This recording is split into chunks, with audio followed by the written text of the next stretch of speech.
Hi, welcome to my totally legit K-pop news show. My name is Angelina and we're officially in 2021. And basically on Sundays we talk about all of the K-pop news from throughout the week. And today we're going to be talking about Jisoo from Blackpink having her English criticized in a list of most beautiful faces, YG announcing that Lisa and Rose are currently preparing for their solos, Dispatch revealing their New Year couple, Elkie from CLC and Cube updates, and Bom being seemingly mistreated by her manager and fans' reactions. And so much more. So if you're interested in this type of video, please make sure to subscribe and click that bell to be notified every time I upload a new video. Also, feel free to skip around to whatever segment you would like to start with because I've separated this video into super fancy segments. Will it mess with my watch time? Probably, but I assure you I have bigger things to worry about. Let's start off with Jisoo being on a list of most beautiful faces, while also being shamed for her English. What is the correlation, you might ask?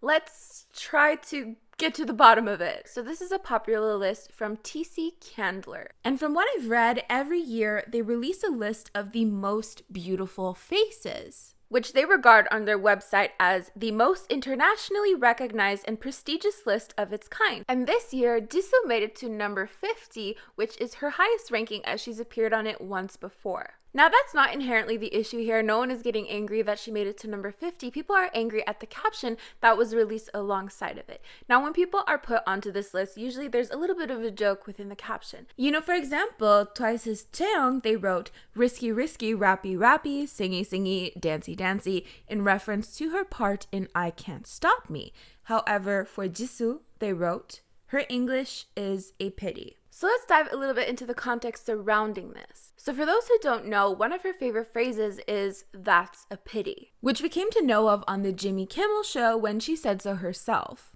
Jisoo, what is your favorite word in English? It's a pity. And there's even a clip online of her using the phrase against Lisa when she mispronounces dumpling. After having just learned the meaning of "that's a pity," she then applied it to the situation. But a lot of people are pointing to the fact that the context of this clip is entirely different from the context of the caption, of writing in a caption that her own English is a pity. So of course fans were angry and have pointed to the fact that it's quite xenophobic. Consequently, we started seeing the hashtag apologize to Jisoo TC Candler trending on Twitter. It seems that they have responded to a few people in regards to this, but just know that I can't personally verify this as it seems to have been deleted. If you don't get that the Jisoo line was her own joke, then I don't know what to tell you. We love Jisoo, and she will like that joke. End of discussion. And it seems that this response angered people even more. Because again, it's a joke that's taken out of its original social context that made a lot more sense than it does in this list of 100 beautiful faces. And whether or not it was her own joke, she said plenty of other funny things that could have been used. I can come up right here on the spot of something like equally as lame but like not as problematic. Her face is not a pity. I don't fucking know. Mic drop, but I won't because it was $30. As of filming right now, TC Candler has not officially addressed the situation aside from responses that have since been deleted. But as I mentioned in my K-pop trends that need to stop in 2021 video, one of the points I mentioned was definitely criticizing idols' English like unnecessarily. Unless you're that idol's English teacher, I just feel like it's unnecessary. If you're able to understand someone when they're speaking, that's it. Like, that's literally it. You can ask someone for clarifications, but to go out of your way to correct someone when they haven't asked you to.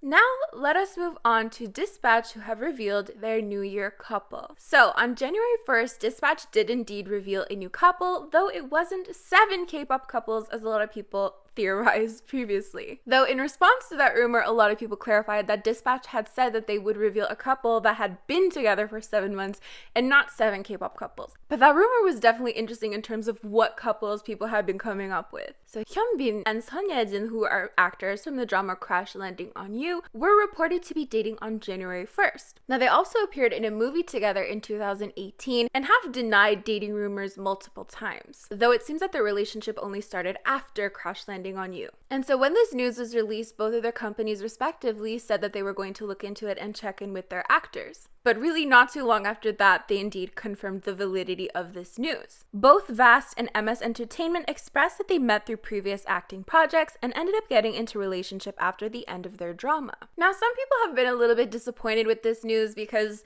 again, a lot of people were actually expecting 7 K-pop couples, which would have been really Regardless, people wanted something juicier. As for me, I'm actually really happy that they're together because the ending of that drama just really rubbed me the wrong way. So I'm really glad to find kind of peace to the ending of that within their real lives.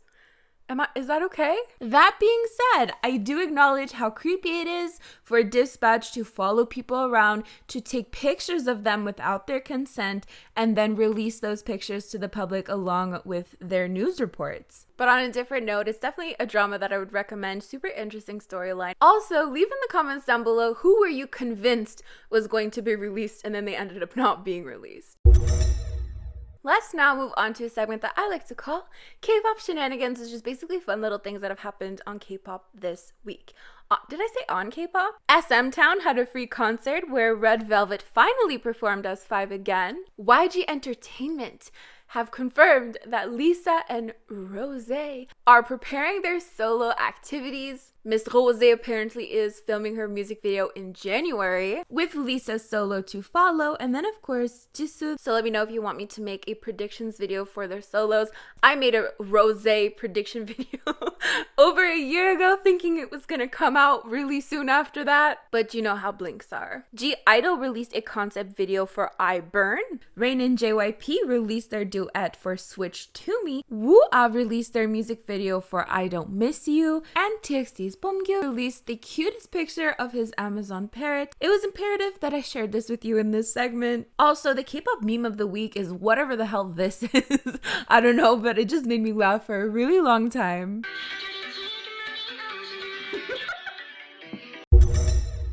Now, I did want to take a minute to talk about Elkie and Cube Entertainment. This was something that did happen last week while I was on my little K-pop news break, but there are some updates, so I thought it was still relevant. So essentially, Elkie from CLC filed a lawsuit against her company, Cube Entertainment. She's basically asking for a termination of her contract because she alleges that Cube violated said contract on multiple occasions. For example, she claims that she never received pay for her acting jobs and that Cube just kind of kept that money. And she also claims that Cube informed CLC that they will no longer be supporting the group, which left her with a kind of uncertain future. So the law firm that wrote this letter demands that her contract be terminated and that Cube send her financial statements within 15 days. I'll leave a link to the translation of this letter in the description box. And she also uploaded handwritten letters to her Instagram account. I have some true words from deep, and I would really appreciate it if you take the time to read it over. She goes on to express how almost 6 years ago she auditioned, debuted, and she attributes her fans as her inspiration and her strength. However, she often couldn't do what she wanted to do, and that disappointed her, and she felt like she was disappointing her fans,